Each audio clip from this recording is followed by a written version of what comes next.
দেখুন এটা তাহলে বোঝাতে হবে, যেমন আমি যখন বিধাননগরের ভোটে আমি 9টার সময় ভোট দিয়ে পার্টি অফিসে চলে গেলাম, আর আমার বাবা মা কোভিডের সেকেন্ড ফেজে দুজন 18 দিনের ব্যবধানে চলে গিয়েছিলেন।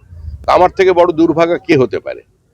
পার্টি অফিসে বসে খবর পেলাম 4টের সময় আমার বাবাও এসেছিল, মাও এসেছিল, আধ ঘন্টা পরে আমার কাকা কাকিমা তারাও এসেছিল, ভোট দিয়ে চলে গেছে।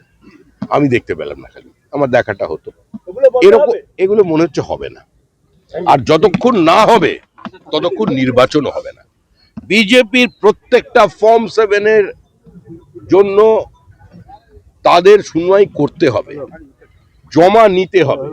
পুলিশ যা বাজেয়াপ্ত করেছে, আর যেভাবে বিজেপির BLA-2 এর নাম ব্যবহার করে তৃণমূল কংগ্রেস কিছু মানুষকে হয়রানি করে সমাজে আক্রোশ তৈরি করবার জন্য ফলস স্টেটমেন্ট তাদের BLO-দের দিয়ে সিস্টেমে আপলোড করিয়েছে, এর ফয়সালা না হওয়া পর্যন্ত পশ্চিমবঙ্গে নির্বাচন হবে না।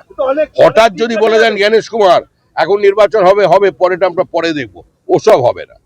পুরো SIR কে কমপ্লিট করতে হবে। No SIR no vote.